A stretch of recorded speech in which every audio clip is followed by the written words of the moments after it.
Folks, Black Star Network is here. Oh, no punches! I'm real revolutionary right now. Support this man, Black Media. He makes sure that our stories are told. Thank you for being the voice of Black America, Roland. Stay black. I love y'all. All momentum we have now, we have to keep this going. The video looks phenomenal. See, there's a difference between Black Star Network and Black-owned media and something like CNN. You can't be Black-owned media and be scared. It's time to be smart. Bring your eyeballs home. You dig?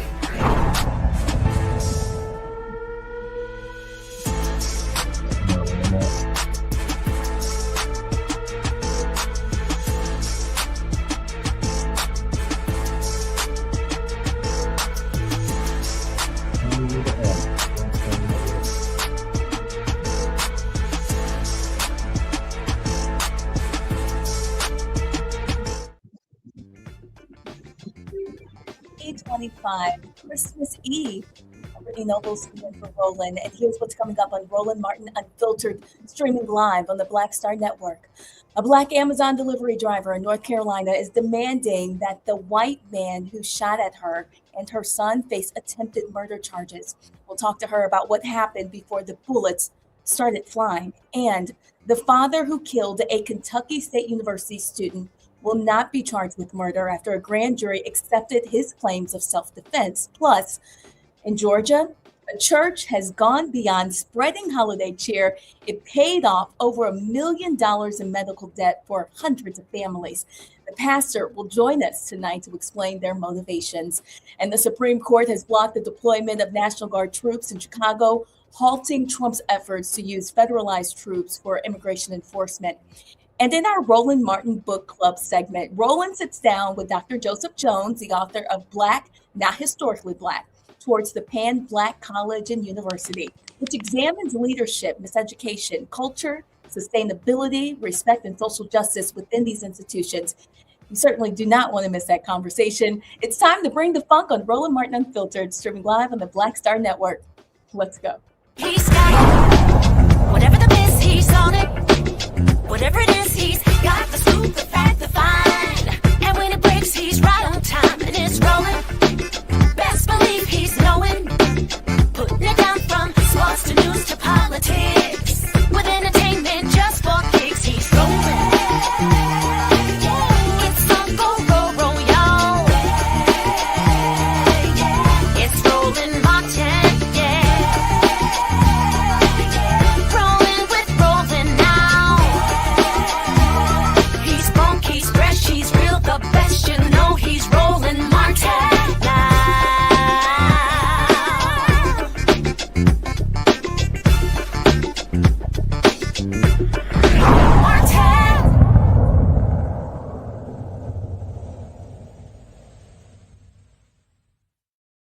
Well, a North Carolina homeowner is facing felony charges after allegedly opening fire on an Amazon delivery driver and her teenage son, all because they accidentally pulled into the wrong driveway on the night of December 14th.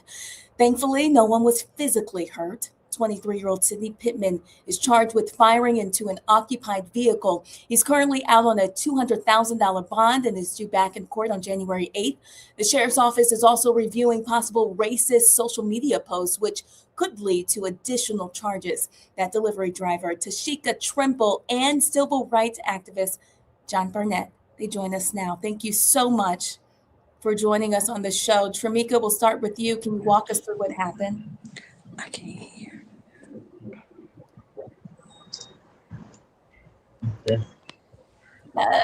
Can you maybe? I can't hear.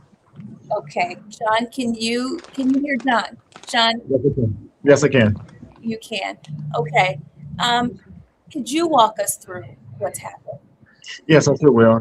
And we want to thank you for being on your show. And we appreciate all that Roland Martin is doing for our community. It feels that on last Sunday, Miss Tashika, who's on with us now, I think she's with her family in the background. Her and her son was delivering a package, an Amazon package. They pulled into the driveway of what they thought was the home of the individual that they were delivering the package for. And then the process of doing that, they didn't get out the car. They just kind of seen this white male figure with a ponytail just staring at them. So her son, of course, said, "Mom, I don't think this is the right place." So they back up, they go to the house next door, and that was the actual address. They were on a very dark street in a city called Ellaby, North Carolina, not far from Rockingham, North Carolina, which is probably the most popular city around there. And as they were driving back out, driving out of the driveway, backing out of the driveway rather, they were just driving down the road, and they didn't get far until they heard a big loud noise.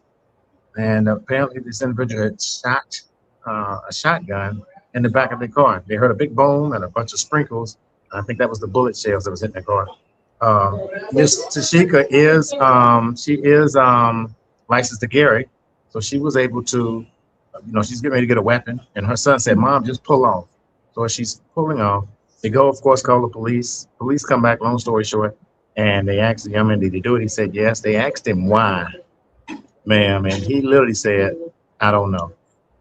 So I don't know if it's the Trump cloud that's sprinkling hate around this country, but they did lock him up with a $200,000 bond. Unfortunately, almost within a day or so, he was released out on bond.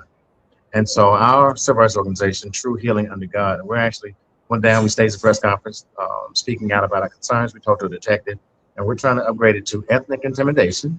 That's a charge that a lot of people of color may not know. I've gotten 2 people last year charged with that, a white male and a white female.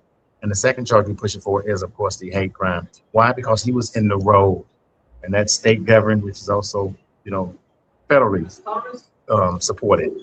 And just the mere fact that when he got out of jail, I want to give you this real quick. When he got out of jail, he posted something online that said that he shot a cold colored, is what he used, the words that he used, COAL. He was having a conversation with someone via text. The individual saying, "Man, why did they spend all this money on you to get out?" He starts laughing, and he told him, "You're going to have a cold Christmas." And he said, "I shot a cold colored," is his words. So we're using this screenshot that we have. We're going to share it with you all, if you'd like to share it, and let the community know that we're going to tolerate, this individual, 23 years old. I think he has some prior charges, just shooting in a random car. Her son or her could have been killed. And so we addressed it immediately, and we're pushing. We've met with the DA, talked to her. She's been very supportive, and we've talked to a local detective. So we're definitely trying to get this charge upgraded, only to send a message that you just can't shoot into an Amazon driver's car for no reason at all. Were you able to find any other social media posts? No, but I'm going to be asking my attorney to do what we call a computer forensic, which is looking at past history. I would love to have his cell phone right now, because I'm sure there'll be a lot of, racially charged comments inside of his phone. He's now since gotten a little quiet. We had about 60 people at our press conference. Ms. Tashika has a large family, and we're looking forward to definitely getting justice for her. I know Tashika is standing by with all of her sisters tonight, and I know that she really wants to tell her story, and we would certainly like for her to tell her story. Tell us how you guys got connected. We're probably the only full-time civil rights organization in the Carolinas. So we get about 40 to 50 calls a week, literally. So a lot of people begin to tag her with my name on social media. That is John C. Barnett, Roman numeral 3. And she just called me. I met with her the same day. And I'm not a stranger to this type of situation. My attorney, Malik Zulu Shabazz, and myself went to Mississippi last year to fight for Michael Jenkins, who was shot in the mouth by a deputy. He actually lived. The bullet came out of his neck. We sent these 6 officers to prison for 135 years, made history in Mississippi. And Mr. Jenkins just received a settlement of $2.5 million. But that is probably the most, at the top of my list, most hate-filled case that me and my attorney, Malik Shabazz, has ever had. So I just put in the blueprint. 1961, Malcolm X had stated that the Black woman is the most unprotected and most disrespected human on earth. And I think it's now time in our community that Black men begin to stand up and take up for our Black women and our Black babies as well. Tell us what happens next in this case in North Carolina. We met with the detective, and he's considering more charges. But I'm kind of hesitant whether or not he's going to do that. So we're just waiting for that paperwork to be transferred over to the DA's office. And we have court in Richmond County on January 7th, I believe, the 7th or 8th. Don't quote me on that. We then are going to initiate more civil rights assistance by encouraging a lot of people to come to court, both black and white, is supporting our efforts to come to court dressed in black on that particular court date. I think it's the 8th, actually. And we're going to be back in Richmond County again to let the judge know that we're supporting her efforts. Yeah, tell us about the support. Tell us about what kind of impact you think that will have for everybody to show up and all be wearing black. Well, she's very excited that Roland Martin's show called. But it's been a lot of feedback. My attorney reached out to us. Our Facebook page press conference is close to almost 25,000 views. So social media has really helped us a lot. And it's one of those small little cities that don't get a lot of coverage. So it's really right now the talk of the town. But Facebook is good to use. But I tell people all the time, I work with about 30 lawyers across the country in collaboration with them. Even my big brother, Attorney Ben Crum. But I tell people all the time, Facebook has never given me a lawyer. They've never assisted in getting Miss Tashika and her son counseling, which they have now. She told me she was nervous because, and I got to tell you this, he lives about 6 minutes from her house, and yet he's out on bond. And I was telling the detective, I hope he's got an ankle monitor on, and he was supposed to get back with us and let us know. But that's the most disturbing thing about this, is that he had a $200,000 bond. The family probably paid $10,000 or $20,000 to get him out for Christmas. But to know that he lives about 6 minutes from her house is very disturbing. And so she's had some trouble nights not sleeping, not knowing, what he's going to do next. So hopefully we'll get him on an ankle monitor soon or back in jail. But I'm really pushing for the hate crime charges. And do you think that you will actually get these hate crime charges? I think so. I worked in collaboration with the Ahmaud Arbery case. And I realized in that case, when Ahmaud Arbery was shot by two white males down in Brunswick, Georgia, I went down there for the protest. Actually, the night that I got down there, the father and the son got locked up. I realized that if he had gotten shot in the yard, it would have been probably a state-oriented charge. Ahmaud Arbery was shot in the road, which made it a federal charge, which gave them federal charges, rather. And so this guy came out of his house, out of his yard, and in the road.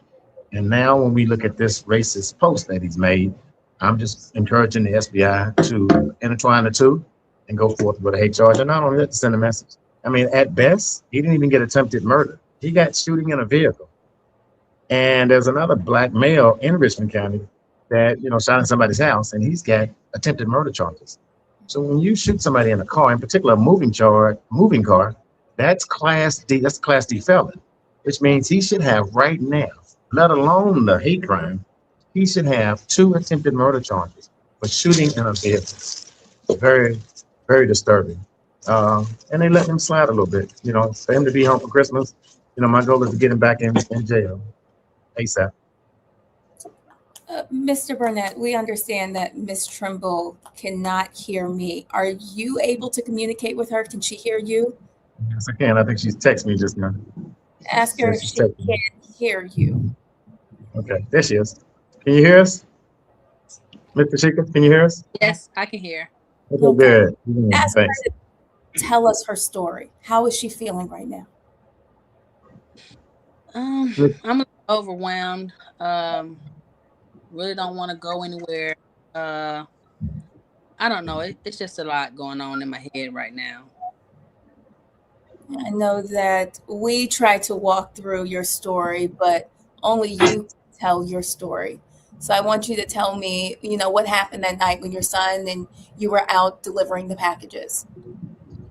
Okay. Me and my son, we turned on a street. It was dark, and the navigation led us to a house. So when I pulled in, it was the only house on that street that was lit up. So I said, okay, this must be the right house. We didn't see any numbers. So I was finna get out the car, and my son was like, Mama, hold on, wait, look how they looking at us, because we can see through their house because their light was on. It was a female and a male at the door at that time. And I was like, let me get out so they'll know that I got a packet for them. And my son was like, no, Mom, look how they look. So I looked. I said, well, tell them I got a package and ask them, is this their address that was on the packet? So my son stuck his head out the window and he waved and he asked them those questions.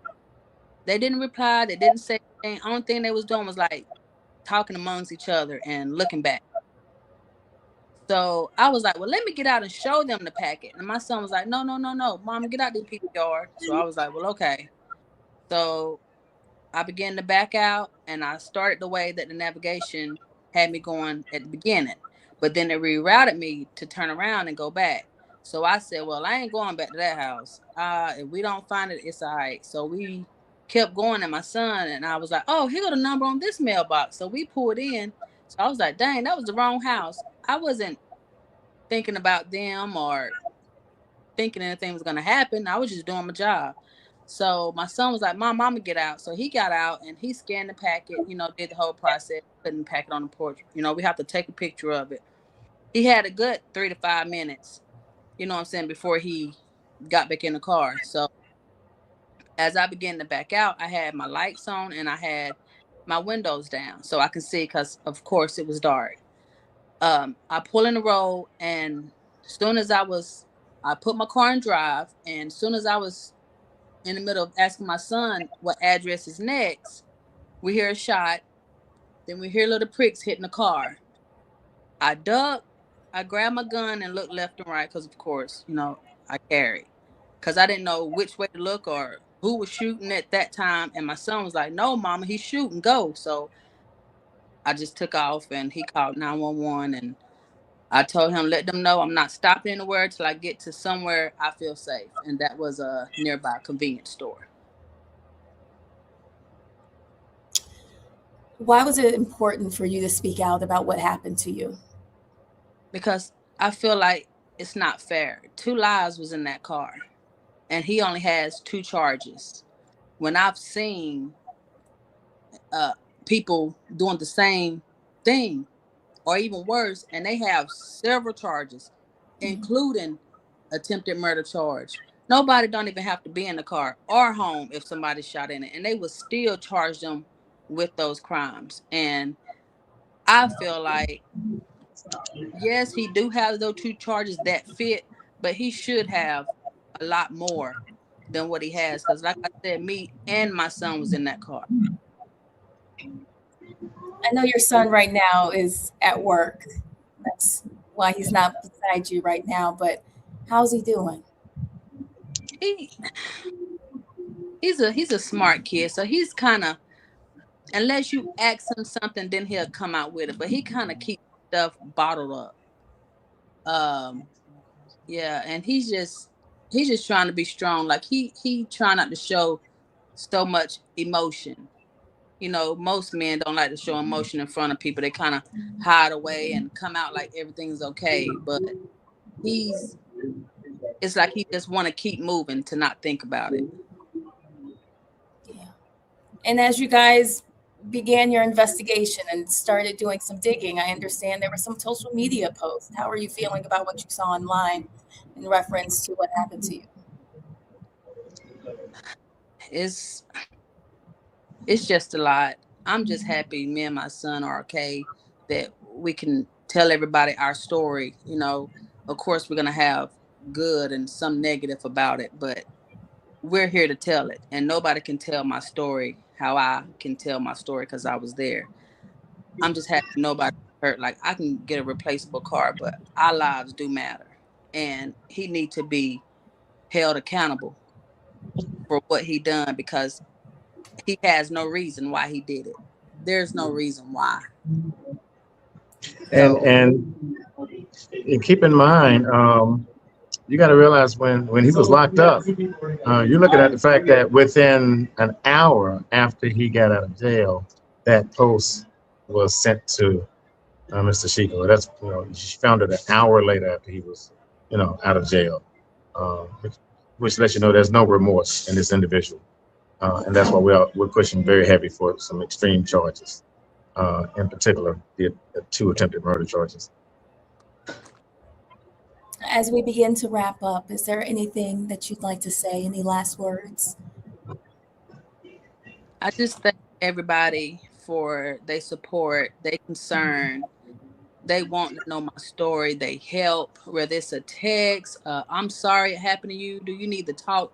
Anything. I just thank everybody because this is a hard time right now. I don't get scared easily, but this scared me. And it's like when stuff like this happen, we need somebody by our side. We need somebody to let us know that it's okay. I'm here. I'm gonna be here with you. I'm gonna be right here by your side because everybody don't have that support. And I'm just happy for everybody that I know and people I don't know. The text, I'm just grateful. And as a sign of support for our son on last night, from everything he went through, our organization, True Healing Under God, we actually took them to their very first Charlotte Hornets NBA game last night to kind of calm things down. So the son truly enjoyed it. He's a great money management type guy. He got his little Chick-fil-A sandwich and, also a lot of other things. But we took him out last night to just kind of let them know that we support them and just to kind of calm, all the stress that they've been dealing with. So I'm thankful that they're feeling a little bit better. He's there also, again, as I told you, in counseling, because, to know that somebody got shot at, I told Mr. Sheikha that it takes 9 seconds to remember something good in your life, but it takes 2 to 3 seconds to remember something bad. Probably for the rest of his life, unless he gets Alzheimer's, God forbid, he's gonna remember someone shooting at me at the age of 16. Mr. Sheikha, give her your court date. We want to encourage people to come out on your court date. You can tell her your court date. Yes. Why I got this court date is because it was on his papers. No one has given me a court date, but I know he does come to court January the 8th at the Richmond County Courthouse. And you're asking for people to show up in all black. We want to thank you guys, both of you, and your support team, your sisters behind you. Thank you for coming on here and for sharing your story. We're glad you're safe, and Merry Christmas. Thank you very much. Tell Mr. Martin I said hello. I will. No doubt. All right, well, we have so much more coming up on Roland Martin Unfiltered here on the Black Star Network. Stay with us. We'll be right back.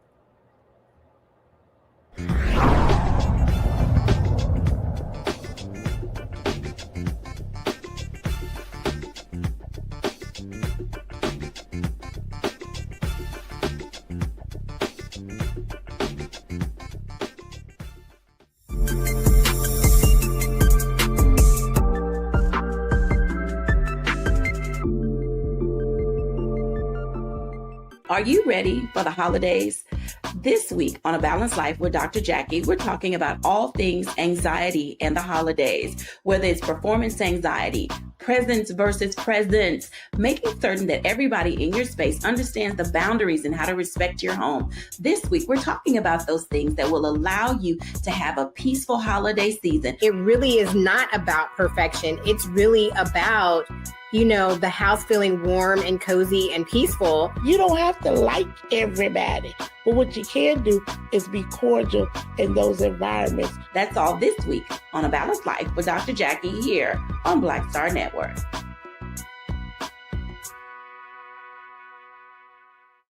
They said the quiet part out loud. Black votes are a threat, so they erased them. After the Supreme Court gutted the Voting Rights Act in 2013, Republican legislatures moved fast. New voter ID laws, polling place shutdowns, purges of black voters from the rolls. Trump's Justice Department didn't stop it, they joined in. In 2018, his DOJ backed Ohio's voter purge system, a scheme that disproportionately erased black voters. Their goal, erase black votes and political power. Yeah, that happened. These are the kinds of stories that we cover every day on Roland Martin Unfiltered. Subscribe on YouTube and download the Black Star Network app. Support fact-based independent journalism that centers African Americans and the issues that matter to our community.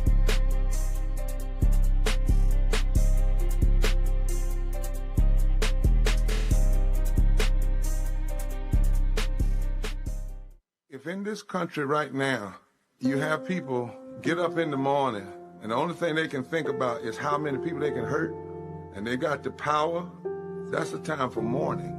For better or worse, what makes America special, it's that legal system that's supposed to protect minorities from the tyranny of the majority. We are at a point of a moral emergency. We must raise a voice of outrage. We must raise a voice of compassion. And we must raise a voice of unity. We are not in a crisis of party versus party. We are in a crisis of civilization, a human rights crisis, and a crisis of democracy itself. And guess what? You've been chosen to make sure that those that would destroy, those that would hate, don't have the final say, and they don't ultimately win.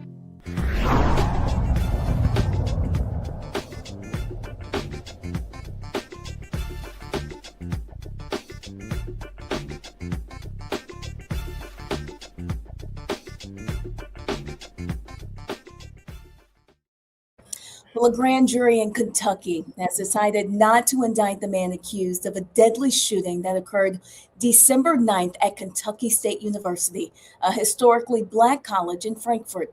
The jurors issued a no true bill in the case of 48-year-old Jacob Bard. A no true bill indicates that the jurors found the prosecutors did not provide enough evidence to establish probable cause for moving forward with murder and assault charges. Bard, he's the father of a KSU student and claims he acted in self-defense during an ongoing campus confrontation. His attorneys assert that the failure to secure an indictment supports his claim. During the incident, 19-year-old student Dejon Darrell Fox Jr. was shot and killed, and another student was also injured. If the grand jury didn't see enough evidence, does that point to a failure by prosecutors? Let's bring in our panel tonight. I'd like to introduce Dr. Julianne Malveaux, an economist and author. We also have Zabora Dia, an employment specialist, joining us tonight. Thank you both for your time. Zabora, we can start with you. When you hear about this case at KSU, what comes to mind? Definitely thinking of just, I go to Howard right now, and thinking of that safety of what happens on these campuses, and just knowing how things are going with these individuals. I definitely think that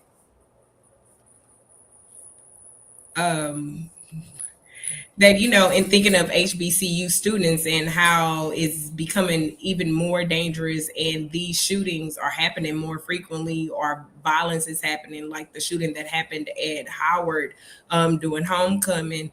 Black institutions are less protected, and students are having to live with this trauma. So I think that we just need to be very aware of how the grand jury declining to indict impacts individual safety at HBCUs for the future.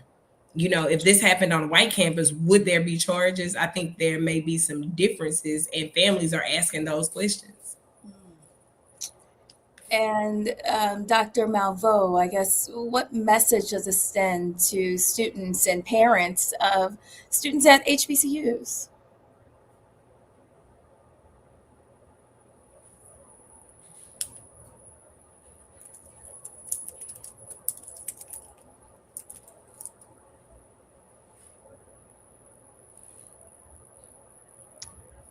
Are you muted?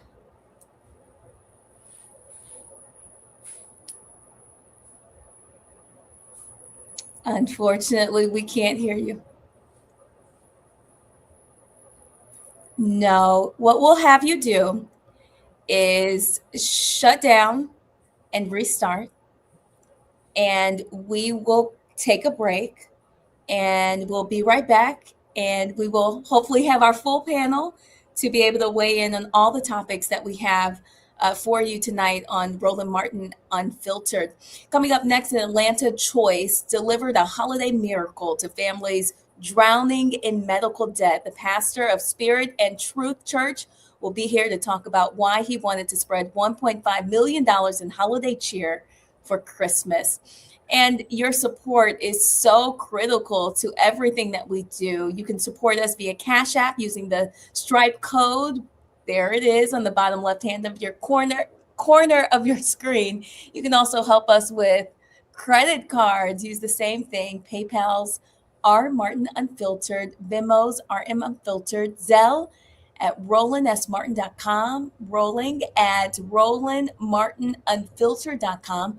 If you're old school, send a check and money order. They're all payable to Roland Martin Unfiltered, P.O. Box 57196, Washington, D.C. 20037-0196. Our goal is to raise $1 million by December 31st, and we would truly appreciate all of your support. And we'll be right back. You're watching Roland Martin Unfiltered.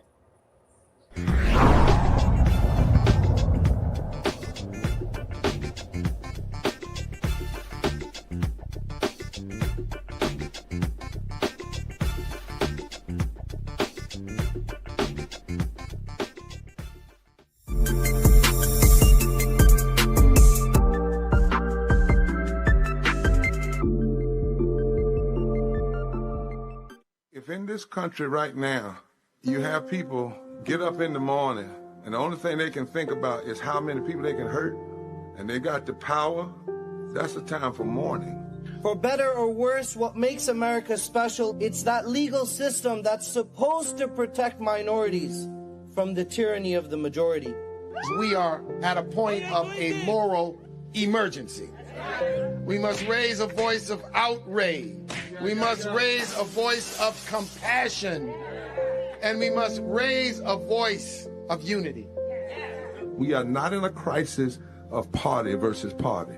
We are in a crisis of civilization, a human rights crisis, and a crisis of democracy itself.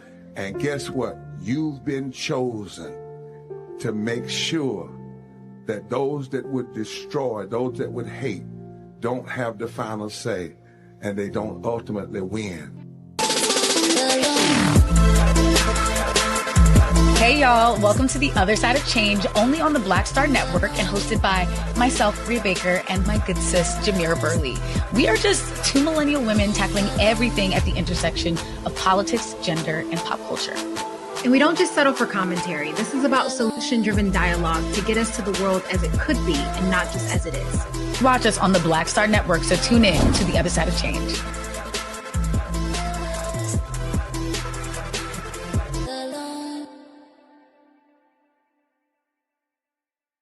Are you ready for the holidays? This week on A Balanced Life with Dr. Jackie, we're talking about all things anxiety and the holidays, whether it's performance anxiety, presence versus presence, making certain that everybody in your space understands the boundaries and how to respect your home. This week, we're talking about those things that will allow you to have a peaceful holiday season. It really is not about perfection. It's really about, the house feeling warm and cozy and peaceful. You don't have to like everybody, but what you can do is be cordial in those environments. That's all this week on A Balanced Life with Dr. Jackie here on Black Star Network.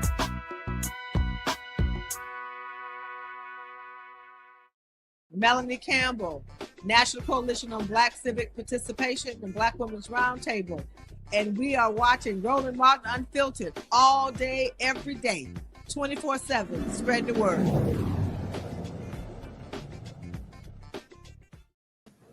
Well, 1 in 12 adults, or 20 million Americans, carry over $220 million in medical debt. One Georgia church is easing the financial burden for over 1,000 families this Christmas.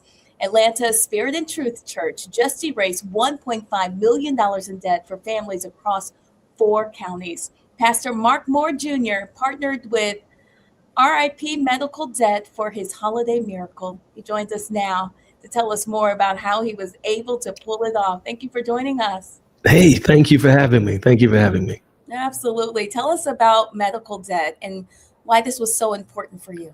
Well, unfortunately, medical debt is the number one cause of bankruptcy in the United States of America. And when we look at what this administration has enacted from a policy perspective, we know that premiums are about to skyrocket. at the turn of the year. And so we wanted to really just take advantage of this opportunity to be the hands and feet of Jesus and to meet tangible needs to really give people hope at the holidays. And tell us how you were able to form the partnership. Well, you know what? The Bible says that my people are destroyed for lack of knowledge. And so looking at the landscape of just the country and our community here in Metro Atlanta, we did the work, we did the research, and we discovered Undue Medical Debt, formerly RIP Medical Debt, a phenomenal company that really purchases debt pennies on the dollar and eradicates it through our liberal giving and our generosity. And so we resuscitated that relationship. We partnered with them before in another iteration before we were a church. And we called them up, started the conversation, raised the funds, and we were able to help a lot of people. And tell us more about how you were able to raise the money. You know what? The generosity is our privilege. That's one of our core values. And so as a giving church, God has really blessed us. We've grown in the last 2.5 years from nothing to over 3,700 members, 4 locations, 3 in Metro Atlanta, 1 in Detroit. And with that growth, with that momentum, with that excitement, we've been able to really build the faith of our people and really try to draw a parallel between what we do with our giving and what we're able to do with our impact. And so I'm fully persuaded that when people can see a compelling vision and when they see the fruit of their giving, they have no problem giving more. Tell us about how you were able to decide who could participate in this program and actually get some of their medical debt cleared. Well, thankfully, we did not have to make that decision. I did not want that pressure. And so Undue Medical Debt, they handle the selection process. And the way it works is you purchase the debt based on county.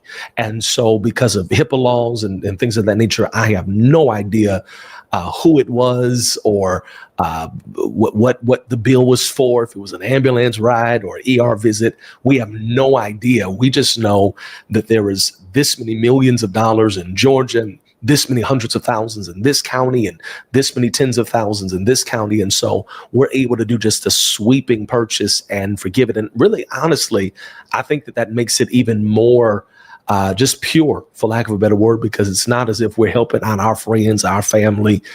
Tell your cousin, send her bills over. We have no idea who it is. And so it's really just a blessing, an unexpected blessing, dare I say. And so the partnership handles Undue Medical Debt. They handle the who. We just made it possible by being the how. Well, let's bring in our panel tonight. We'll start with Dr. Malveaux. And do you have any questions for the pastor?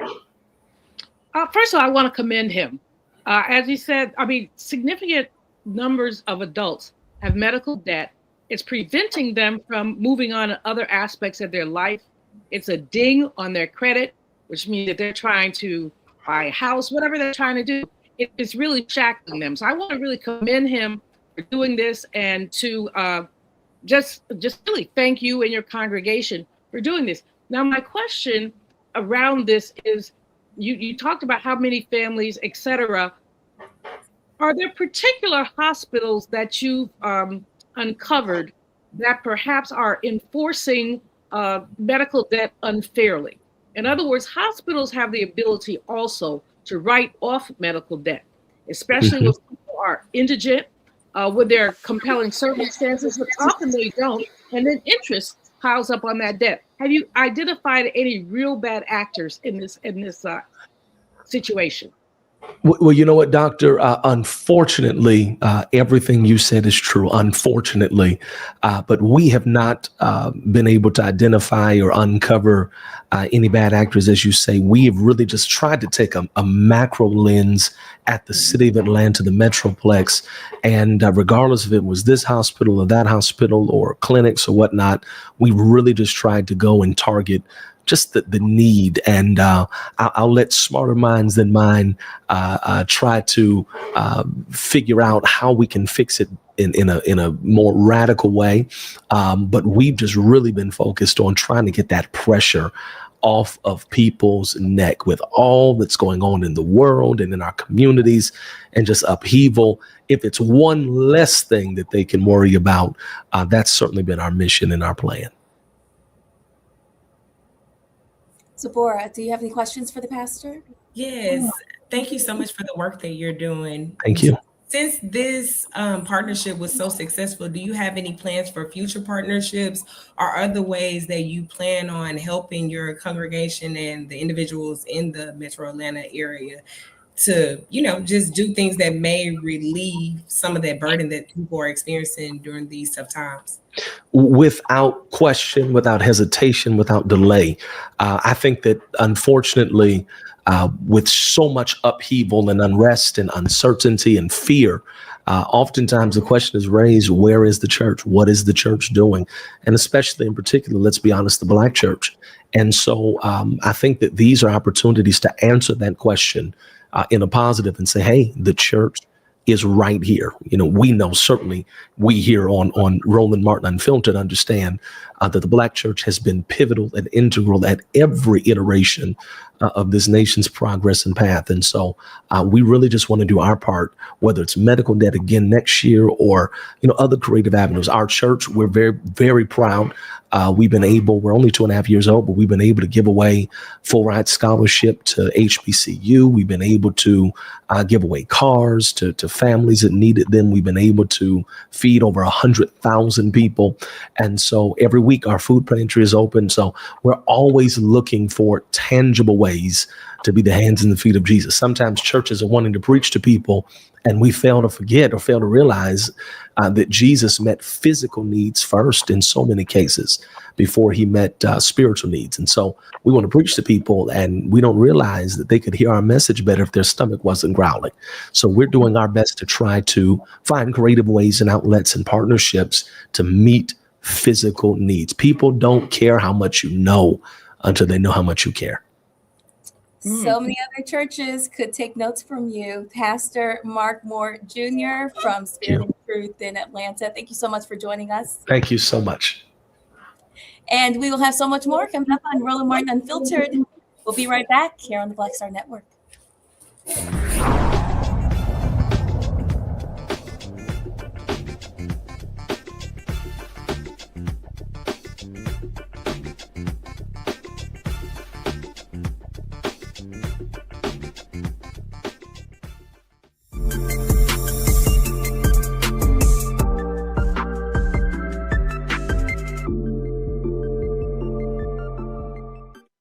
If in this country right now, you have people get up in the morning and the only thing they can think about is how many people they can hurt, and they got the power, that's the time for mourning. For better or worse, what makes America special, it's that legal system that's supposed to protect minorities from the tyranny of the majority. We are at a point of a moral emergency. We must raise a voice of outrage. We must raise a voice of compassion. And we must raise a voice of unity. We are not in a crisis of party versus party. We are in a crisis of civilization, a human rights crisis, and a crisis of democracy itself. And guess what? You've been chosen to make sure that those that would destroy, those that would hate, don't have the final say, and they don't ultimately win. Hey y'all, welcome to The Other Side of Change, only on the Black Star Network and hosted by myself, Bria Baker, and my good sis, Jamira Burley. We are just two millennial women tackling everything at the intersection of politics, gender, and pop culture. And we don't just settle for commentary. This is about solution-driven dialogue to get us to the world as it could be and not just as it is. Watch us on the Black Star Network, so tune in to The Other Side of Change.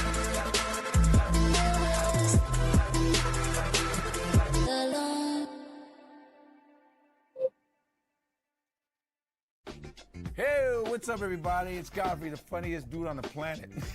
And you're watching Roland Martin Unfiltered.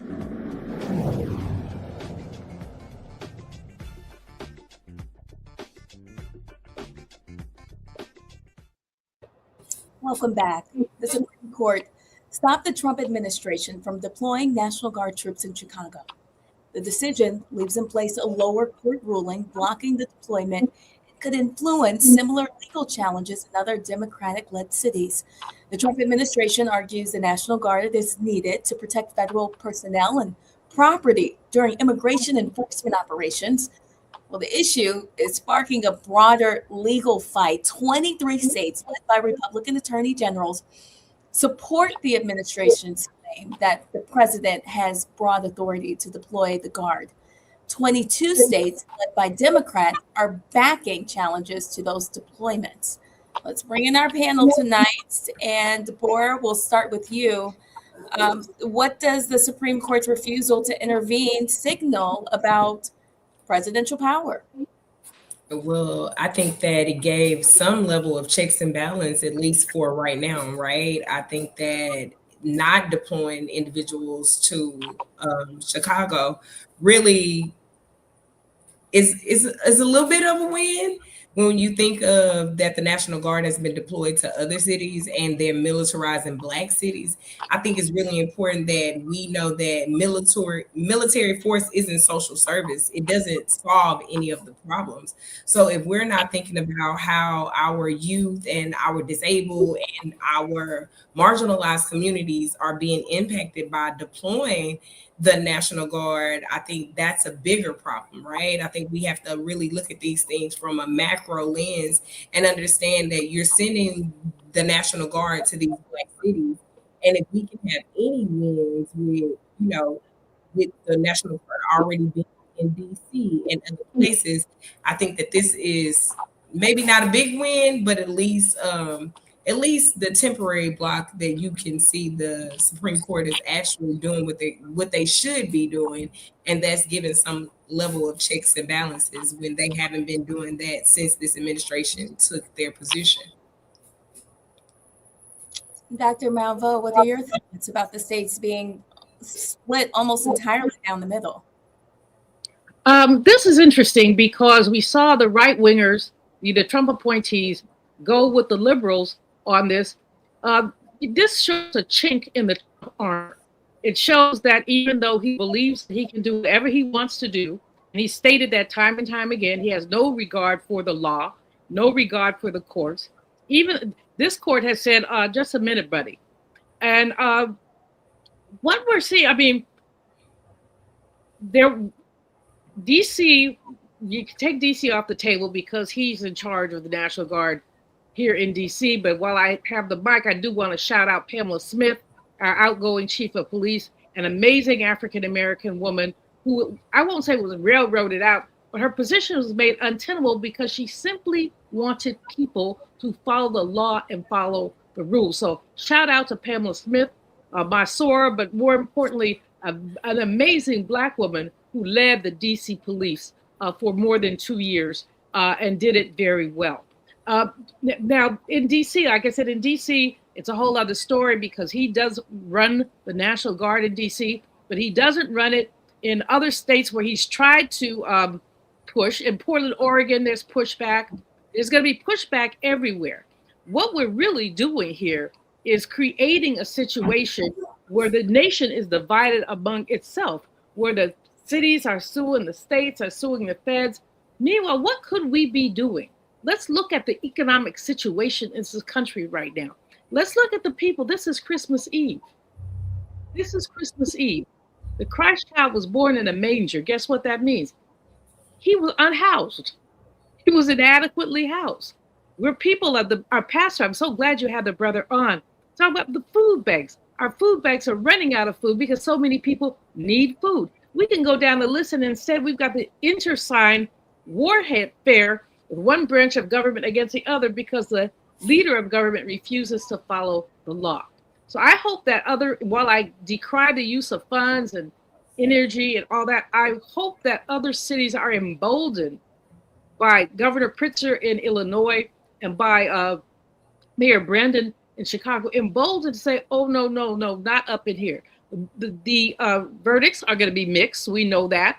We know that there's some persuading that has to be done on both sides. But the verdicts are going to be mixed. But as long as there is resistance, it's the right thing.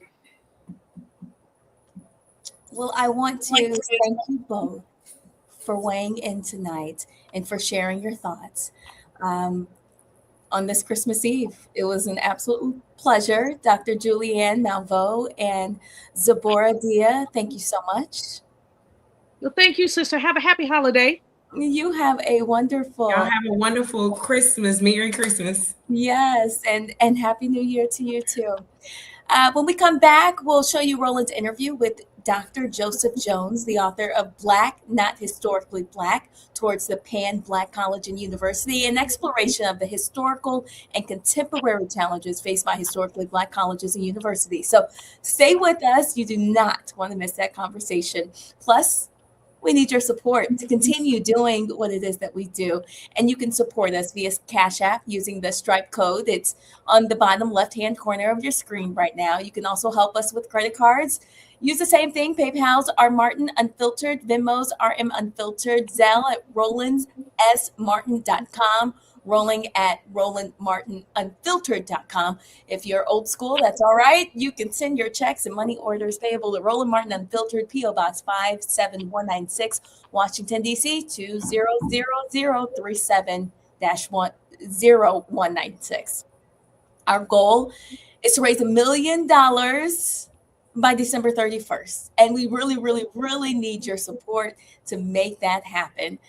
Stay with us. You're watching Roland Martin Unfiltered here on the Black Star Network. We'll be right back.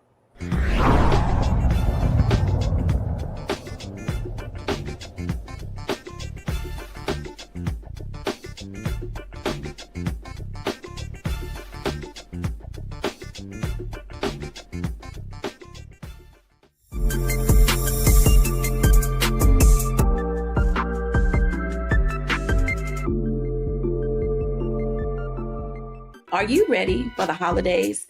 This week on A Balanced Life with Dr. Jackie, we're talking about all things anxiety and the holidays, whether it's performance anxiety, presence versus presence, making certain that everybody in your space understands the boundaries and how to respect your home. This week, we're talking about those things that will allow you to have a peaceful holiday season. It really is not about perfection. It's really about, the house feeling warm and cozy and peaceful. You don't have to like everybody, but what you can do is be cordial in those environments. That's all this week on A Balanced Life with Dr. Jackie here on Black Star Network.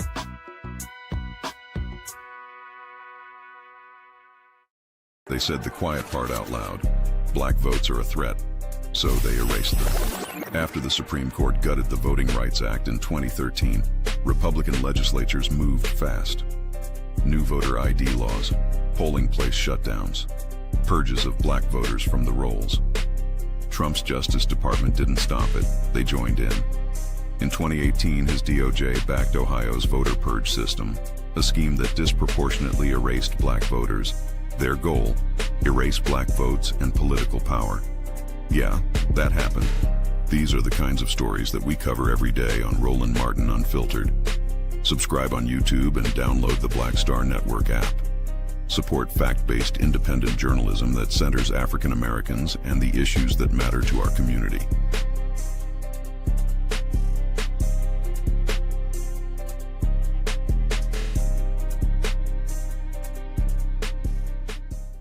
If in this country right now, you have people get up in the morning and the only thing they can think about is how many people they can hurt, and they got the power, that's the time for mourning.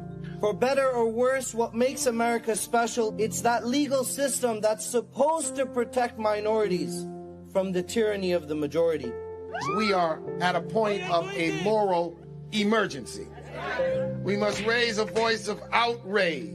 We must raise a voice of compassion. And we must raise a voice of unity. We are not in a crisis of party versus party. We are in a crisis of civilization, a human rights crisis, and a crisis of democracy itself. And guess what? You've been chosen to make sure that those that would destroy, those that would hate, don't have the final say, and they don't ultimately win.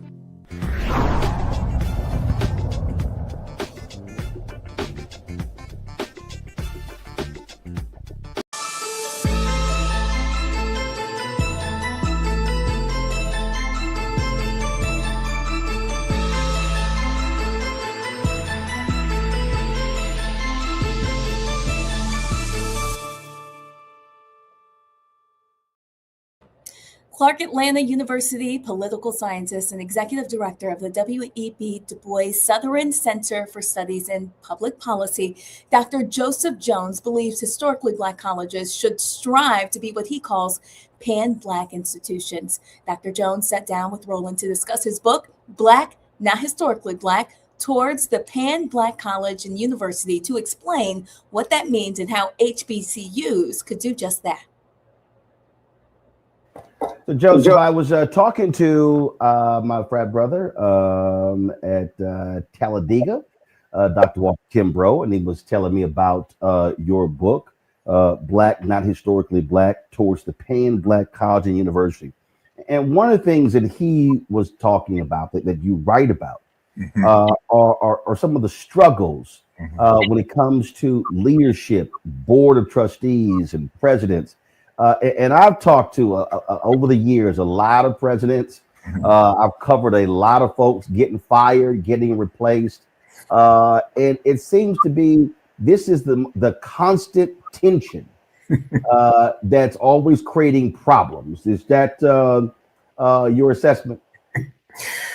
Yes, sir. Well, first of all, thank you for having me on your book club. I'm a big fan of your work, and I know the advocacy that you put forth for Black colleges, and I just want to say thank you for allowing me on this platform. Yes, it is probably one of the kind of the worst kept secrets in higher education when we talk about what happens at Black colleges with regards to the turnover of leaderships. And what I talk about in my board is two tensions, the board of trustees and, of course, the leaders, the type of leaders that lead our institutions. And so most often it's a little bit of both. Most of the time it's the board of trustees. There's what I call a value mismatch, right, between the board and the actual president around how the college is going to move forward. Oftentimes board members want to hire presidents to do their bidding, as opposed to actually just allowing the president to actually go out and lead through his or her own vision. And then sometimes you get presidents who just want to do their own bidding. And that own bidding doesn't bode well for the whole entire institution, whether it's the students, whether it's the faculty and the staff. And so most often that is the case, Roland. Well, it's like perfect example. I have often talked about from a PR standpoint, in terms of your communications departments, what is their job? And people have been shocked and stunned when I've said that if I put everything together, meaning if I put together running 3 Black newspapers, WVON radio, Tom Joyner Morning Show, 2 shows on TV One, and my show. It is rare, and I mean exceedingly rare, where I have been contacted about trying to get a university professor or an expert on the show. When you see Larry Sabato on CNN and he's got University of Virginia behind him and some of these other institutions, I mean, it's rare. When you see an HBCU professor on my show, we've called. And one of my criticisms is that I've said it. I said too many university PR departments, their focus is getting great PR for the president and not for the faculty of the university. And I've said this directly to presidents. I've said it to the heads of communications departments that how are you promoting your university if you're not even reaching out and connecting with Black-owned media? Right. I said that makes just no sense to me. Right. And most often, sometimes it's intentional, right? Because sometimes presidents want to be the only person that is the face of the university, right? And so suppression does happen at institutions where faculty are told not to speak on behalf of the university.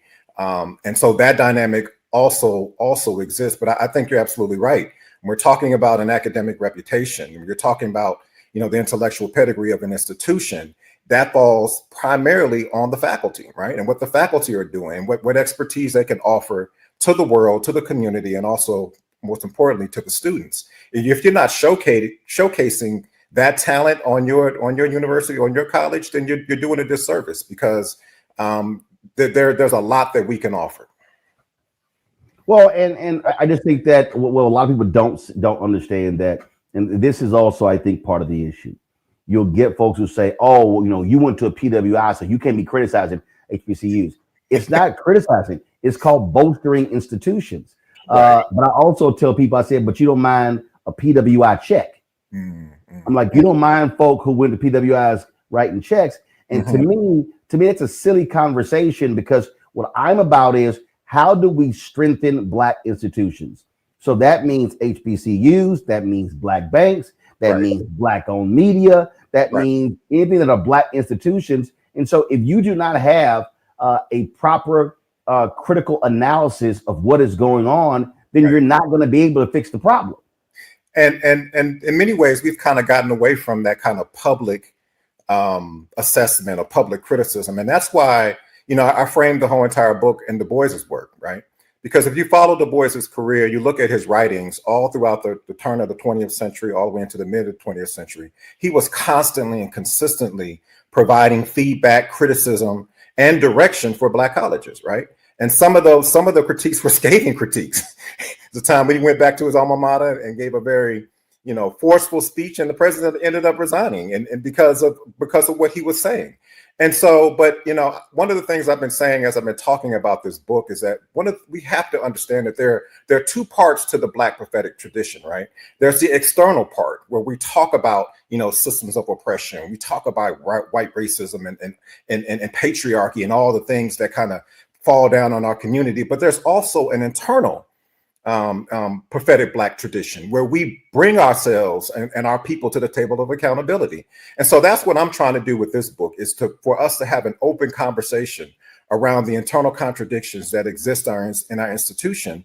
And a lot of folks have just said, you're airing your dirty laundry. No, because guess what? It's already out in the open. I mean, like I said, it's the worst kept secret in higher education. Well, anytime somebody says airing your dirty laundry, I then say, when you file a lawsuit, that's public.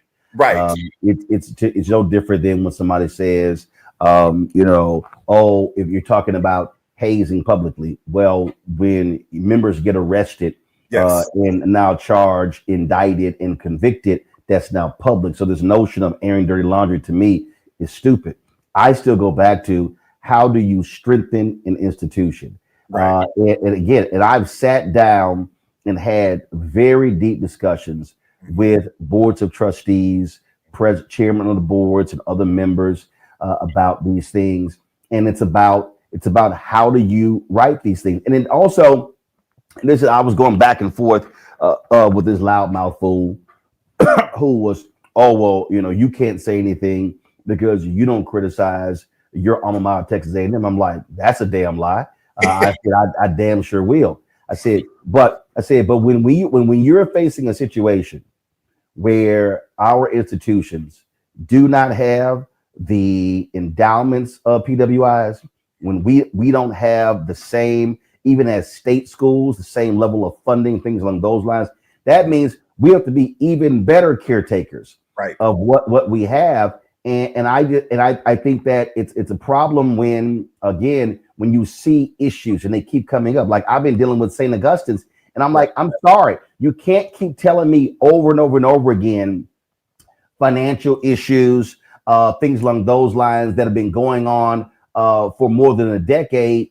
If you can't tell me, oh, that's solely because of this president or that president. No, that is an institutional problem. Right. It comes down to culture. And so here's the consequence when we don't deal with these issues in a very public and honest way, is that those who are in power, those who are in the board or presidents, stay in power, and they continue to keep wreaking havoc at our institutions, right? And so it's important for us to deal with these things in a very honest and transparent way. And so that's what I'm trying to do with this book, is to really, really, to get folks from alumni to students to faculty to staff members to just to affirm that what they're going through is not crazy. Because I mean, everywhere I go, I've had people contact me all over the United States who've read the book and have said, thank you. This is really, it has affirmed my experience. And I didn't know how to explain it or how to put language to what is happening. And it's happening at my institution. Now, I've been very clear in the book that the things that I talk about are very specific to private HBCUs, because most of my experience has been at private HBCUs. And so I try to make that very, very clear. But there have been several people at public HBCUs who have contacted me who could glean from the experiences. Oh, yeah. Critiques that out and said, yes, this happens here too. Well, look, I mean, I remember when Austin Lane was fired as president of Texas Southern University. It was beyond idiotic. They fired him. The reasons given were ridiculous. They end up, he countersues. They end up having to pay a settlement, having to pay out his contract. Okay. And then literally a week later, he becomes the chancellor, the provost at Southern Illinois University. And I'm sitting in Carbondale, and I'm sitting here going, okay. And literally I've talked to numerous people who said to me, I would love to continue to giving back or working. I've had people say, I would love to go work to help build HBCUs, but they literally said to me, I cannot deal with the bullshit. Right. And it exists, and it absolutely exists. And you know, that kind of, one of my chapters is called Culture, Not Dysfunction, right? Where I talk about organizational culture at HBCUs. And so, and that part, it has such a very dire effect on anybody who's at the institution, from staff, from faculty to students.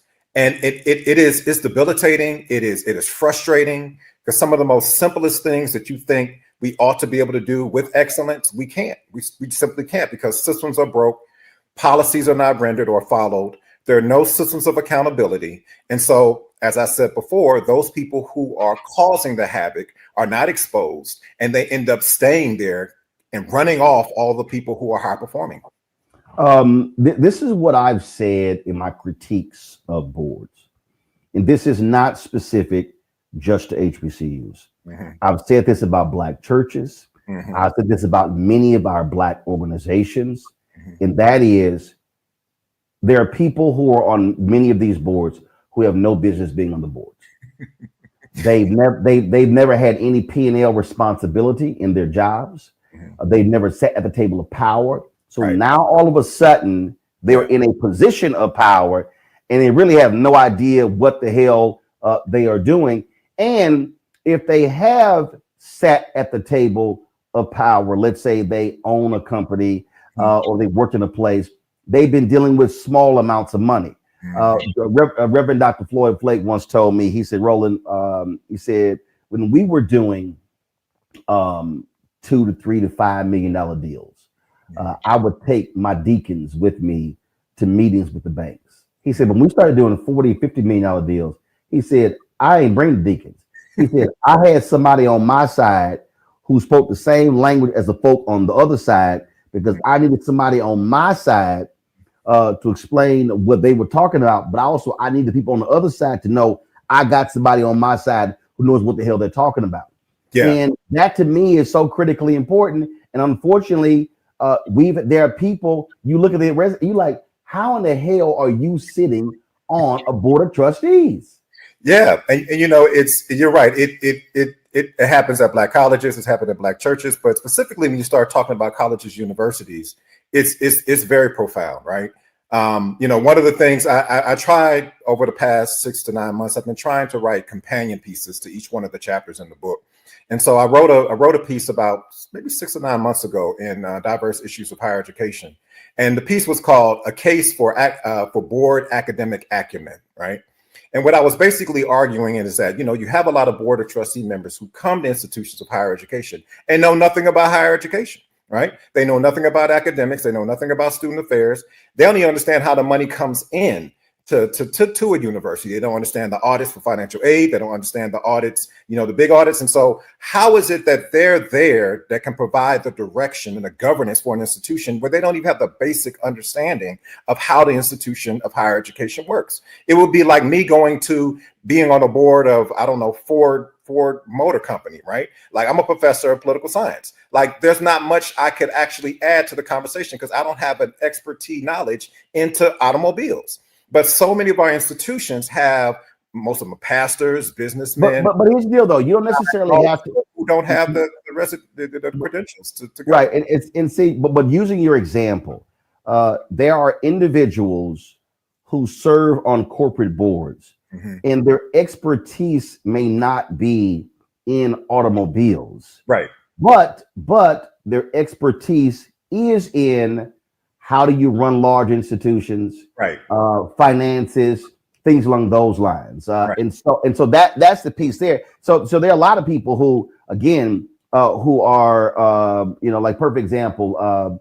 You mentioned automotive, so. A friend of mine, he's a Kappa, Mark Tatum. He's the number 2 at the NBA. He's on the board of directors of General Motors. Right. But when you are working in systems and things along those lines, that is the expertise that you're bringing, because you're bringing that knowledge and things along those lines. So to your point, you place people, like perfect example, Dr. Ruth Simmons.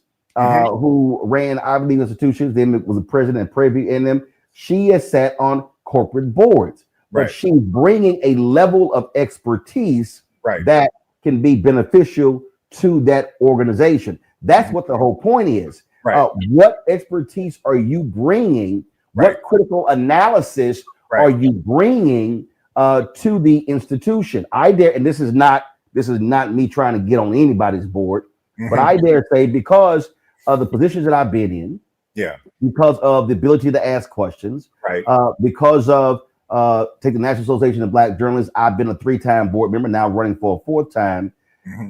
There are things that you are able to see, questions you're able to ask, and a knowledge base that you can bring to an institution that can actually help shepherd an institution. But when you literally have no idea what the hell are you talking about, you're like, how is this person on a board? And the problem at the private institutions is that, unlike the state, where you have a hierarchy, at private institutions, in many ways, the board is the final step. And you like, again, I look at St. Augustine's.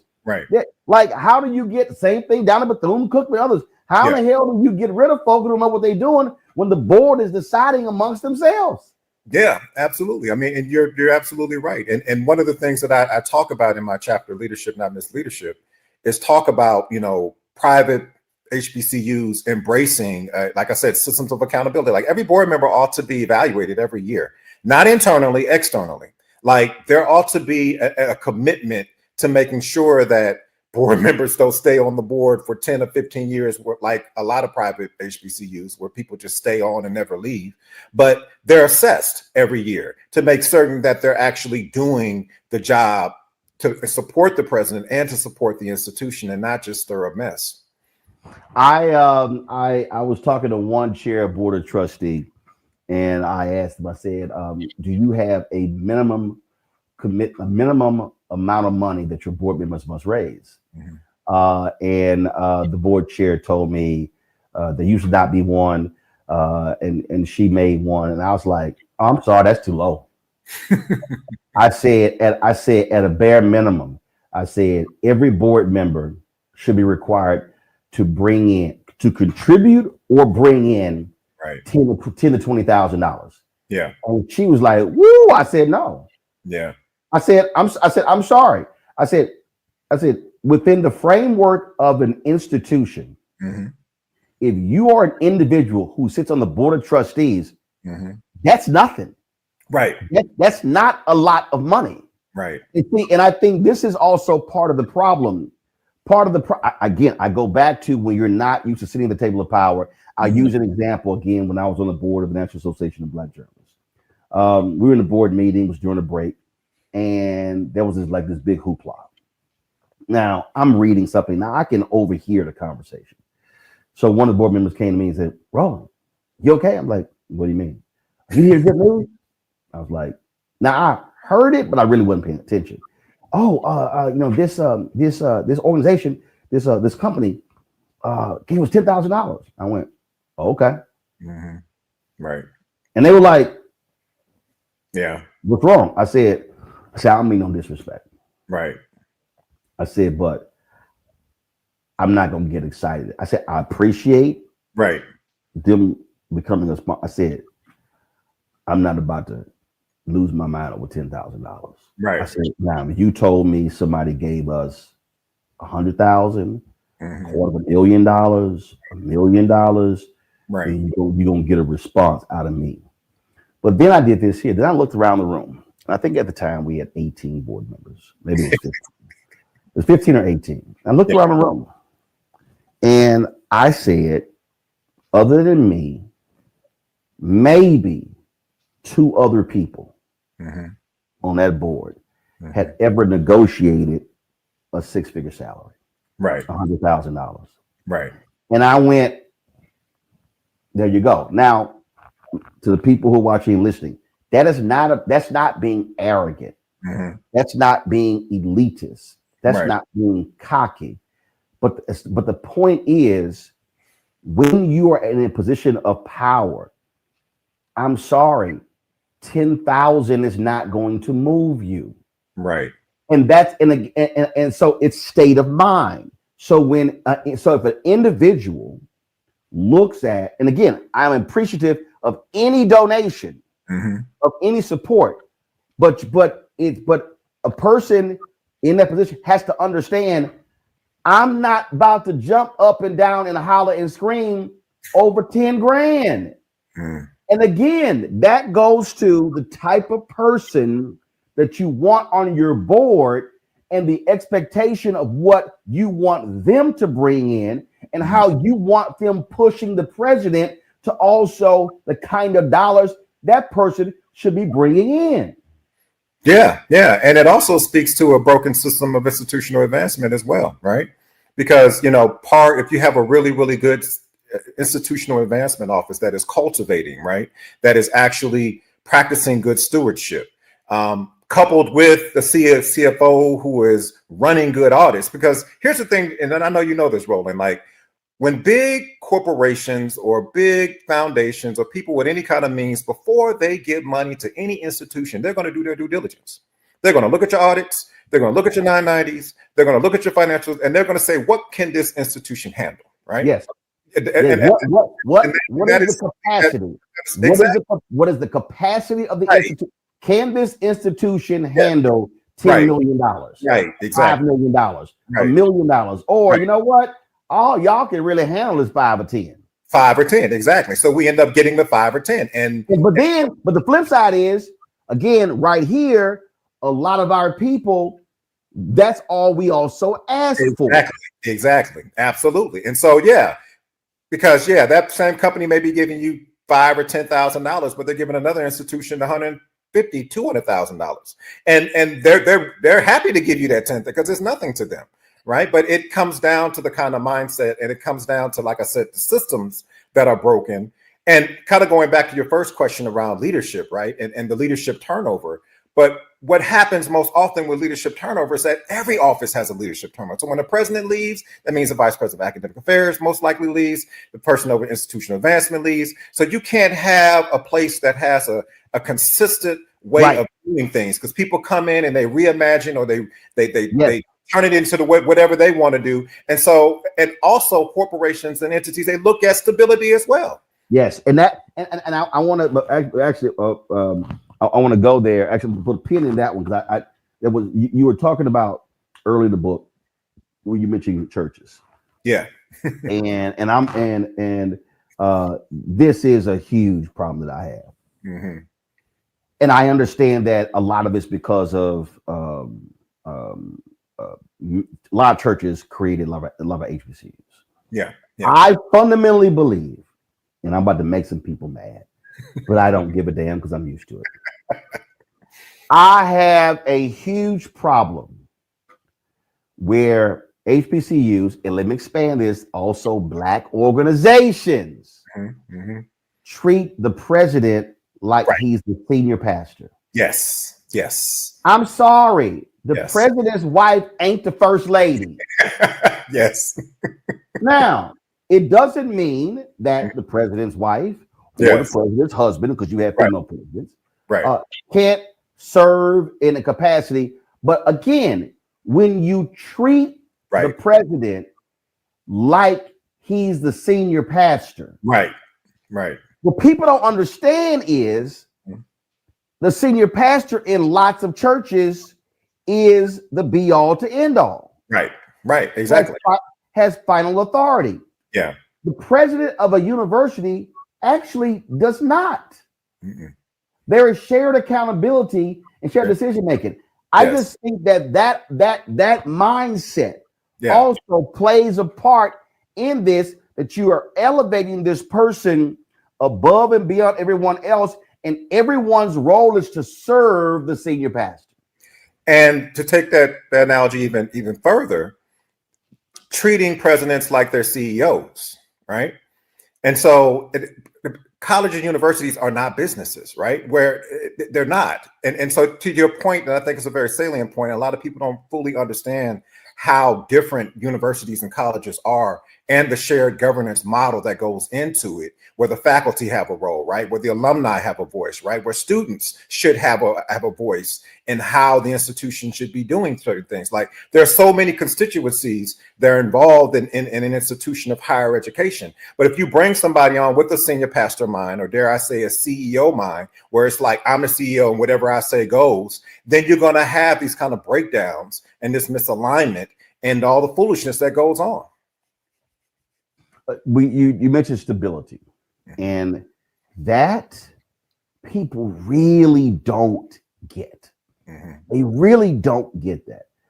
Because so what ends up happening is, and again, I've covered this way too many times. Yeah. To your point, president gets fired, president leaves. Yeah. And then a whole litany of people, their whole team also leaves. Now what ends up happening is, now you're starting over. Right. Folks don't know who's doing what, and now it's constant. When Fisk, I was in the Bahamas. I was there for the Boulay convention. I guess it's 2022. Maybe it was 23. And I got word that Fisk had fired President Van Newkirk Sr. So I posted a video. I had great respect for President Newkirk. I was a scholar in residence at Fisk, and so I did a video. About 15 minutes after I posted that video, I get a DM from Fisk saying the board chair wanted to speak to me. I said, all right, fine. So I get this email, and board chair says he's an alpha, he's Boulay, and I'm like, none of that means nothing to me, because I'm talking about the issue. Yeah. And he says to me that, you know, the criticism that I had, this is the kind of stuff that can hurt our universities over a long period. I said, no, you having 7 presidents in 22 years. That part, yes. Hurt our institution. And one of those presidents was there 7 years. So you had 6 presidents in 15 years. Right. I was like, that's the problem. Absolutely. Not my criticism. Right. And that's the thing that people have to recognize. When you have constant, and again, corporations, foundations, and others are paying attention. When you have 2 and 3 and 4 CFOs, and you're constantly take a new dean coming in, new dean going out over and over and over, that signals to everybody that's an unstable institution, and I am not willing to make an investment in that institution because they have no stability. Yeah, you're absolutely right. And that instability creates, you know, the presidential turnover that we've been seeing over and over and over.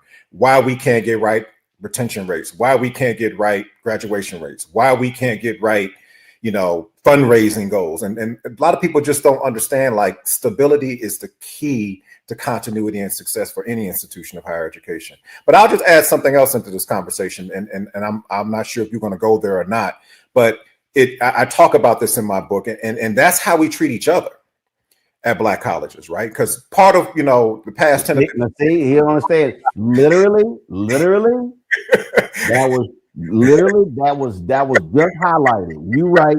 You right. Unprofessional. Literally, I'm talking about. It was literally just highlighted. You said unprofessional behavior is often the first sign of dysfunction at an HBCU. Yeah. Over the years, I've witnessed countless examples, from unanswered phones and emails to outright rudeness in offices. Yeah. The lack of professionalism within an organization culture fosters dysfunction. An executive coach once told me that institutions are perfectly aligned to get the results they work for. And if unprofessional behavior is the norm, we cannot expect HBCUs to rise to meet today's challenges and expectations. And what happens here is, and I've heard this from way too many people, you see these posts on social media. There are individuals who graduated 20, 25 years ago. And to this day, they're like, I ain't giving a damn dollar because of how the financial aid office treated me, how the cafeteria people. So how you treat people is literally impacting an institution decades later because people, they ain't forgot. Yeah. And, you know, and that is so real, like the trauma and just the hurt of actually going to an institution and going through out of that. A lot of students leave out like, I'm not giving back. I'm not going to be a part of the Alumni Association. One of the things that I've had to grow and mature into, and I try to teach my students and other fellow alums, is that we've got to get to a point where we've got to separate the individuals from the institution, right? So it wasn't, you know, the institution that did this to you, was that financial aid officer. It was that, you know, it was that faculty member, right? Because but I will say this though. If I am consistently seeing that, and the institution has been apprised of the problem, and it hasn't been fixed, that's when it becomes systemic and it's an institution problem. Absolutely, you're absolutely right. It's both and. But to your earlier point around that individual who had that one experience, or maybe two, but then they just couched the whole entire institution. And so, for those of us who are really committed to Black colleges and universities, like there has to be a kind of a come to Jesus moment with alums and institutions to get this right? That means we have to out loud in very public kind of way talk about these things in an open space to deal with them, to move forward. And I know there are a bunch of people who are willing to come back if there is one of these kind of moments where we can actually talk about it. But one of the things I think that's very offensive is that you do all of this injustice to folk and then you act like nothing happened. And then you come and you ask me for some money. Like that is just very disingenuous. And you're not going to get people to be engaged or involved in institutions when clearly you can't even admit the injustice that went on. The thing that I think, what people have to understand is that the desire is for our institutions to not survive, but thrive. And that is a state of mind. Yes. Survive. We want them to thrive, not survive. Yeah. And when you talk about systems, it immediately struck me when we had remember we started News One Now at TV One, and it was a rush to get us on the air. And I remember the executive producer we had wanted to hire her own team, no real input from everybody else, which I had a problem with because I knew the kind of people we were going to need. See, when I had run 3 Black newspapers, and you have to have a different view of when you have limited resources, but you're trying to do something big. So I had experience in that space. Right. And my deal was you got to hire the right people who understand coming in what we have and what we don't have. Right. And that I think that EP may have lasted 3 months, maybe even shorter. And then new EP comes in. But the problem is the system that was put in place was really one born out of dysfunction. And patchwork was made as opposed to completely redoing the system. Now, what I'm trying to get people to understand is, again, I mentioned the 3 Black papers for a reason. I came into places that required me to completely gut the system and to put in an entire new system. There was another paper I worked at that already had a good system. I had to augment that system. And so it requires different types of leadership. Right. The problem is that what ended up happening was the staff made now I need people listening to hear what I'm saying. The staff made the dysfunctional system work but at its core, it was still dysfunctional. Absolutely. So leaders have to step back and go, okay, this is actually dysfunctional. Right. Now I got to still keep the trains running.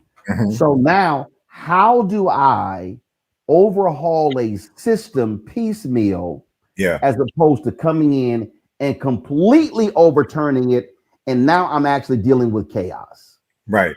That requires real leadership. Yeah. And part of what I say in my first chapter on leadership is that, a president who takes on an institution ought to have some evidence of leadership development, right? Taking some time to learn how to actually be a leader, because you're right.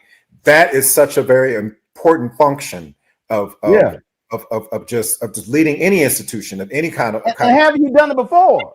Right, exactly. Show me evidence of that. I remember.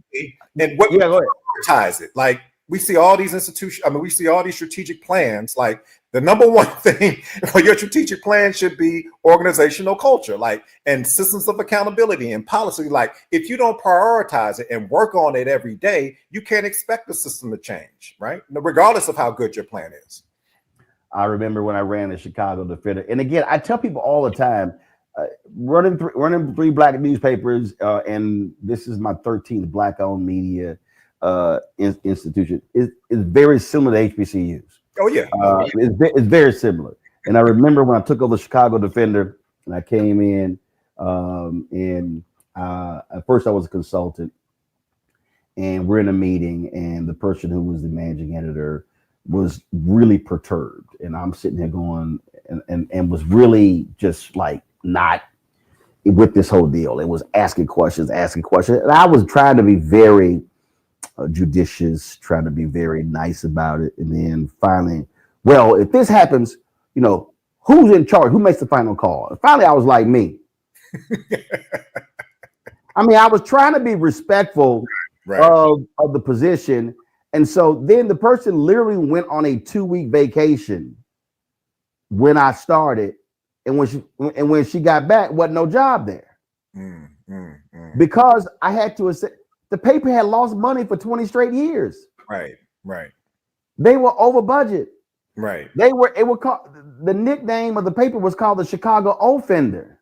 That was literally the nickname because they had so many errors and everything. And it was like, and so I remember I started, it was a Sunday night, and the board had a meeting next day. And the guy and it was so funny too, because he was a former publisher, was a fellow Alpha brother, but was awful at the job. And he goes, so this system, I don't know why he was talking like he was British. I was like, dude, you're not British. Yeah. So this system you're talking about, how long is it going to take for you to institute this system? And I went, it's been in place 16 hours. Right. What? I said, man, listen. I said, I studied your whole system. But see, what they didn't realize was 3 years earlier, I was a part of a team that was looking to buy the paper, and they flew me and Mike Price, God rest his soul, in to assess the paper. So I'd already seen all the financials. I'd seen the infrastructure. I'd seen everything. I crafted a plan of action to take over that paper 3 years earlier. So when I walked in, I wasn't actually new. Yeah. For 3 years earlier, I had put together an entire plan on how to turn it around. Right. And again, that is when you're hiring presidents or when you're hiring people, when you're walking into, frankly, a dumpster fire, no, I got to hire folk who have expertise in putting out dumpster fires. Now, this is the key that I think, again, to your point about how long do you stay.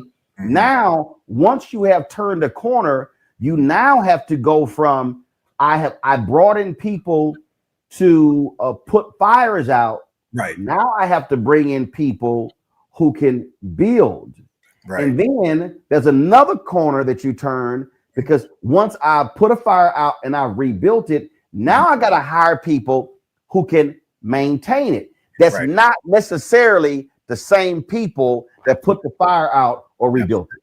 Absolutely. And that knows, but that takes a person who's a leader who understands and discerning, right, in regards to those skill sets that person will come in, and a clear vision to implement it just the way that you talked about. But most often, and you know this, Roland, is that, when presidents come in, they bring their homies, right? They bring their networks, they bring the fraternity brothers, the sorority sisters, and whoever else they want to do, and they put them in the jobs that they have no competency in, right? And that creates a whole nother, toxic stew of dysfunction at institutions of higher education. And so, for board members, I mean, if any out there listening, when you're, a lot of this is ceded to search firms where they bring candidates. But if a board is not very clear about the very specific things that a president needs for their institution, and if they cede that authority to a search firm, then it's going to be derailed. But also the type of person you need. It's so funny you mentioned a search firm. When a search firm interviewed me for the Chicago Defender. Mm-hmm. And then when they brought in two of the executives, they all three of them looking at me and they go, "Well, we're confused by something." I was like, "Okay, what are you confused by?" They said, every other person who we've interviewed for this job has laid out to us that they need to increase the editorial budget by $500,000. I said, "You shouldn't hire any of those people." And they went, "What do you mean?" I said, "Well, I can't ask you for an increase until I've come in and assess the current situation." That's right. You then allow me to use the budget the way I see it. So I have to stress test your system to then know where the gaps are that will then determine what the increase is. Right. And man, they looked at me like I was crazy. Now, what was a trip is the brother who owned the search firm, it was probably 18 months later. He goes, "I got to be honest with you." He goes, "I didn't think you were the best fit. I didn't think you were and he's like, "But it's amazing how it's worked out." And I literally was looking at him like, "Because you didn't know what the hell you were doing." Exactly. I was literally like, "Dude, you ain't had no experience running a media company. Just because you head of a search firm don't mean you know the institution." Right. And that's the thing. And so again, to your point, a search firm is looking at a sheet of tangibles. That's it. You check out this. Yeah. But you have to then listen to that person to first know, has this person studied our system? Have they identified our weaknesses based upon their own research, and then offer a plan of action to fix it? Absolutely. Yeah. And any good candidate who doesn't do their research on an institution, and that is studying the 990, studying the audits, talking to alumni, understanding the history, all of those things, looking at the previous strategic plans, what goals were met, why weren't they met? The offices, like it needs to be a deep dive into the system itself, and not just the way of just me coming in there trying to flaunt my credentials about what I've done in regards to my own, stellar career, whatever it is. It's what are you doing in regards to show me that you really understand what you're about to go into, and you understand what it takes to kind of move it forward. What is your plan of action, like you said? I believe in modeling. And who would you say, if two or three, it could be more, but two or three institutions that really should serve as a model for others to study? Doesn't mean they're perfect, but to study, learn from, to say, hey, they're doing this right. You should really be emulating and trying to do what they're doing. Right. So there are a couple that come to mind. I mean, I think the most obvious one is spelling. I mean, they seem to have it down. And any good private institution, I think they're very, very clear. They invite people to come lead them, right? And their business, their culture, right? And so an institution who is aligned like that is always going to continue on, because so what you're saying is, hold on. What you're saying is, So first, what you're saying is Spelman has refined their culture, yes, to the point that we don't need you to come in to create a culture. Right, exactly. What we need you to do Yes. is to come in and strengthen the culture. Right, exactly. Go ahead. And so any institution, so I look at Spelman, and I believe that's one of the reasons why they're number one, because they're very clear. But another one that a lot of people don't think about is Claflin University. Right? Yeah. I think is one of those hidden gems in South Carolina that, you know, the presidential transition, the previous president before, the younger brother who's there, whose name escapes me right now. Yep.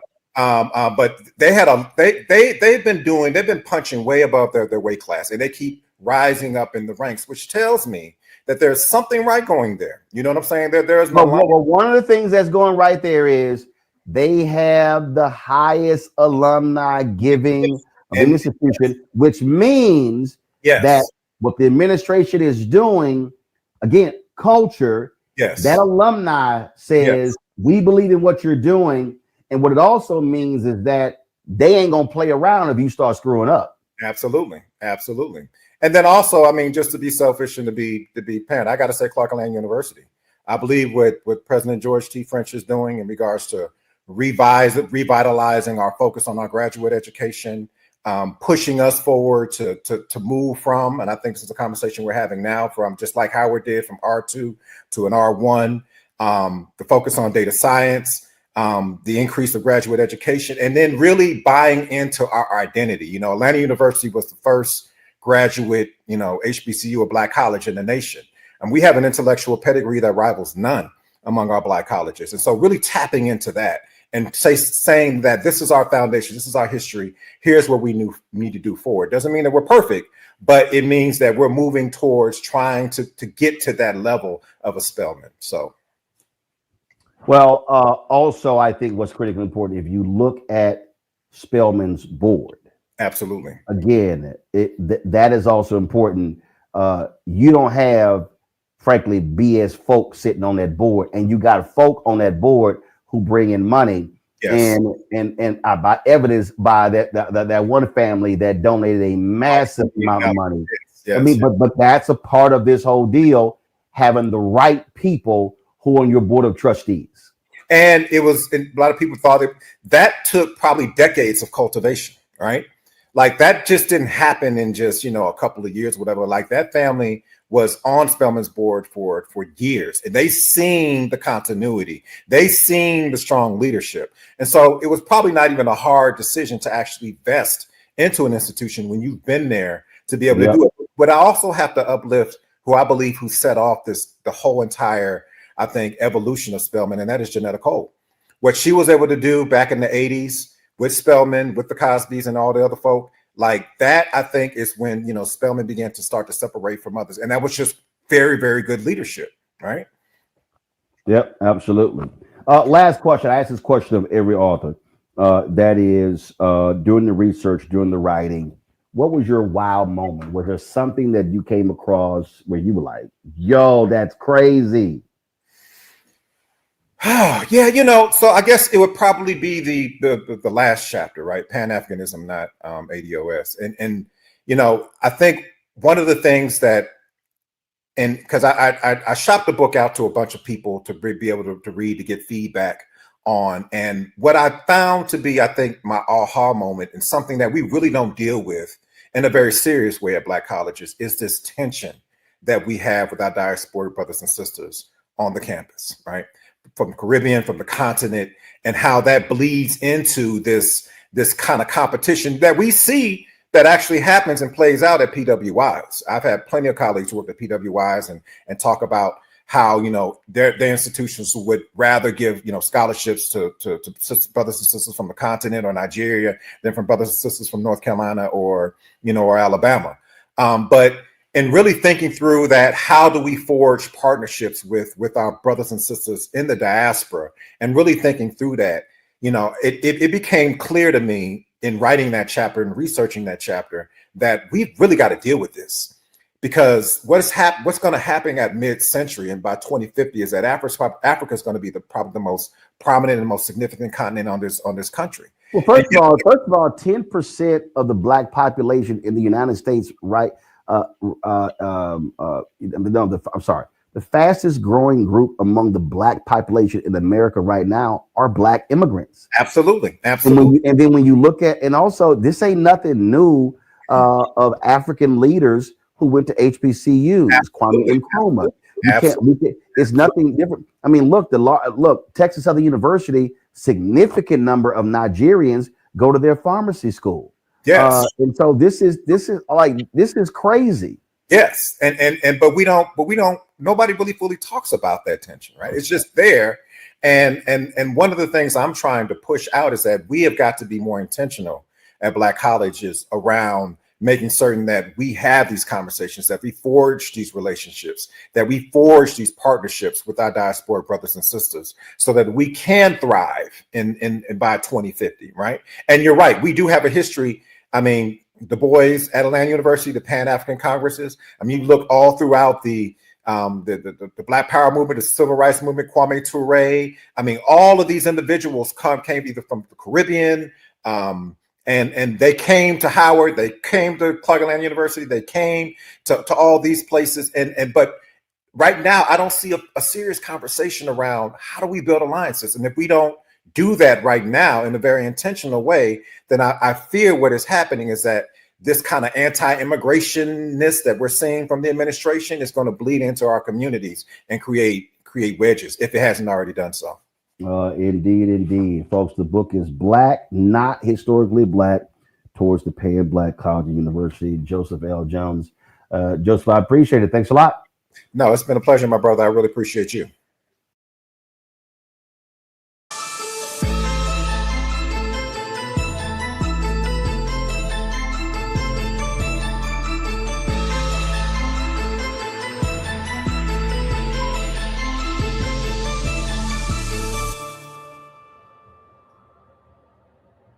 Well, that does it for us here on this Christmas Eve. Thank you so much for watching Roland Martin Unfiltered on the Black Star Network. Have a good evening.